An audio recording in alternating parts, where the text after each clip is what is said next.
ये बात सत्य है कि हम लोगों का ट्रांसफर जो है वो होगा और होना ही है, किसी भी हाल में होना है, तो इसके लिए आप लोग घबराइए नहीं। ठीक है, अब आ जाते हैं जो इन्होंने जो स्क्रीनशॉट वायरल किया, जो इनका स्क्रीनशॉट है रजनीश जी का, तो इसमें भी सत्यता है। ऐसी बात नहीं है कि ये मतलब ऐसे ही कुछ भी बोल दे रहे हैं। हाँ, थोड़ा सा नाराज हम लोग हो जाते हैं, मैं भी नाराज हो गया बहुत बार, आप लोग भी नाराज हो जाते हैं बहुत बार कि भाई बार बार डेट पर डेट मिलता जा रहा है लेकिन हस्तांतरण हो नहीं रहा है। ठीक है, तो इसमें रजनीश जी की गलती नहीं है, इसमें हमारी कोई गलती नहीं है। इसमें अब आप समझ सकते हैं कि विभाग पर प्रेशर बहुत ज्यादा है, टीआरई 3 के ज्वाइनिंग से लेकर के हो जाए या हेड टीचर हेड मास्टर की ज्वाइनिंग से रिलेटेड हो जाए, ठीक है, हमारा ट्रांसफर रिलेटेड हो जाए, तो काम बहुत ज्यादा है और रिसोर्सेज बहुत कम। तो उसके बावजूद भी मतलब जो भी कामें हो रही है तो वो सराहनीय है। थोड़ा सा हाँ मतलब लेट तो हो रहा है, मैं भी परेशान हूँ, मुझे भी हस्तांतरण चाहिए, मैं अपने लिए लड़ रहा हूँ। सबसे पहले बात तो ये कि 10 मई तक स्कूल आवंटन होंगे, जो भी फेज 1 और फेज 2 के जितने भी लोग हैं सभी लोगों का 10 मई तक स्कूल आवंटन होने का बहुत संभावना है कि हो ही जाएगा। और इस बार ऐसा नहीं है क्योंकि टीआर 3 का ज्वाइनिंग हो जाने के बाद जो है वो बहुत सारी चीज जो है विभाग को क्लियर हो जाएगा, तो वो आसानी से सभी कामों को कर लेंगे। ठीक है, ऐसा उम्मीद जताया जा रहा है। तो 10 मई तक जितने भी लोग हैं जो 10,225 और जो भी सेकंड फेज में जो पति पत्नी वाले थे उन लोगों का भी टोटल का जो है 10 मई तक स्कूल आवंटन कर दिया जाएगा। और ये आप लोग इस शिक्षा को इस पोर्टल पर देख सकते हैं। तो विशिष्ट शिक्षिकाएं जो दूरी के आधार पर जिन लोगों का 16 तारीख को लिस्ट जारी हुआ था और उसके बाद उन लोगों का 25 से 30 तारीख तक स्कूल आवंटन होने की बात थी, तो ये तब थी जब साथ ही साथ बीपीएससी टीआरई 1 और टीआरई 2 का लिस्ट जारी हो जाता 25 तारीख तक या 26 तारीख तक। तो हो सकता था कि दोनों को जो है ना एक साथ में स्कूल आवंटन करना है और करना भी है, दोनों को ही करना है एक साथ में ही स्कूल आवंटन। तो इस बीच में जो है ना क्या होगा कि 10 तारीख तक आपका फर्स्ट और सेकेंड फेज वाले का स्कूल आवंटन हो जाएगा। उसके बाद जो थर्ड फेज वाले हैं, ठीक है, उसमें से इन लोगों का जो टीआरई 1 और टीआरई 2 की जो हमारी बहनें हैं उन लोगों का तबादला का जो दूरी के आधार पर है उन लोगों का लिस्ट भी हम लोगों को इसी बीच देखने को मिल जाएगा। ठीक है, 10 तारीख से पहले ही उन लोगों का लिस्ट देखने को मिल जाएगा। मतलब समझिए कि 4 तारीख से लेकर के 10 तारीख के बीच में जो एक सप्ताह है उस बीच में कभी भी लिस्ट देखने को मिल जाएगा। और उसके बाद क्या होगा कि जितने भी फेज 3 के हैं सभी लोगों का स्कूल आवंटन एक साथ किया जाएगा, चाहे वो बीसी शिक्षिकाएं हो जाए या फिर बीपीएससी टीआरई 1 टीआरई 2 के हो जाए। ठीक है, उसी बीच में पटना को लेकर के भी उन्होंने जो बातें बताई है ये भी मैंने बहुत बार आप लोगों को बताया है कि पटना पर भी काम होगा, पटना वाले भी घबराइए नहीं, सभी लोगों का स्थानांतरण होना है। ठीक है, तो पटना जिला पर भी स्थानांतरण को लेकर के जो है सहमति बनेगी, मई महीने में ही बनेगी, सारा काम मई महीने में ही करना है। पुरुष शिक्षकों के ट्रांसफर को लेकर के 15 मई तक तिथि की जाएगी तय। ठीक है, तो इसमें क्या है ना, इसमें आप लोग थोड़ा सा घबरा रहे हैं कि भाई तिथि किया जाएगा तय लेकिन ट्रांसफर होगा कि नहीं होगा, तो ऐसी बात नहीं है। जून में जो टारगेट है वो जून में सभी लोगों का स्थानांतरण कर देने का है।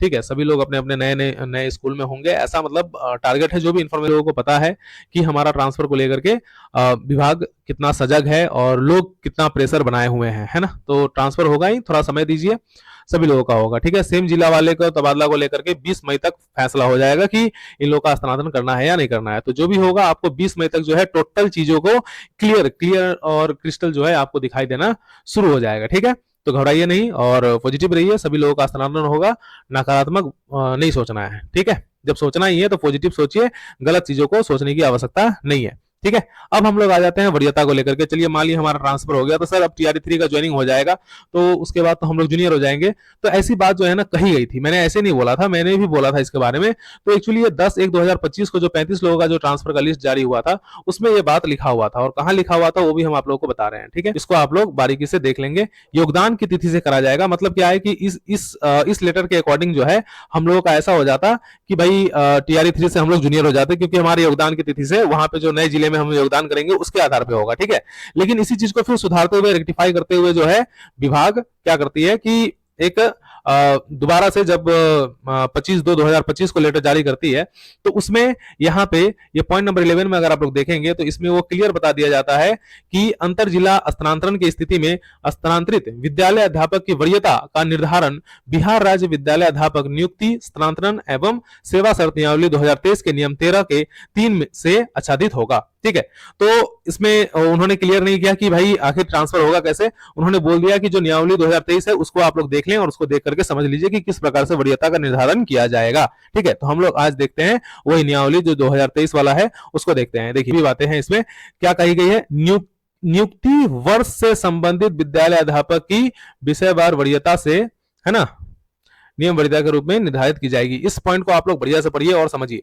इसमें यह बताया गया है कि जो भी लोगों का ट्रांसफर होगा तो वो अपने ही बैच के रहेंगे। जैसे अगर मान लेते हैं कि टीआरई 1 वाले है ना, तो टीआरई 1 वाले जो भी यहां से ट्रांसफर होकर के वो अपने नए जिला में जाएंगे, तो वहां वो अपने टीआरई 1 वाले जो साथी होंगे उनसे जूनियर होंगे, ठीक है। वो टीआरई 3 से जूनियर नहीं होंगे, टीआरई 2 से जूनियर नहीं होंगे, ठीक है। टीआरई 2 वाले भी अगर जाते हैं तो वो दूसरे जिला में जाने के बाद टीआरई 2 वाले से जूनियर होंगे, जो उस साल का उनका जो रहेगा उसके आधार पे होगा। इस पॉइंट को आप लोग बारीकी से पढ़ें और चीजों को समझे, ठीक सर। ये वाला हो रहा है, इलेक्शन का फॉर्म भरा जा रहा है, तो हम लोगों का फिर स्थानांतरण को लेकर के लटका दिया जाएगा मामला। तो ऐसा नहीं है, इलेक्शन के लिए जो हम आप लोगों को पहले भी बता चुके हैं कि इलेक्शन का लिस्ट लास्ट लास्ट तक जाता है, तो घबराना नहीं है। हम लोगों का ट्रांसफर उससे पहले हो जाएगा, बहुत पहले हो जाएगा। जून में मतलब अधिकतम जून में मतलब हो जाना चाहिए सभी लोगों का स्थानांतरण। जितने भी अंतर जिला वाले हैं कम से कम उन लोगों का तो स्थानांतरण हो जाएगा, ठीक है। और जो सेम जिला वाले हैं तो उन लोगों को में भी थोड़ा सा समय लग जाए, मतलब जून में ना हो तो जुलाई में हो सकता है।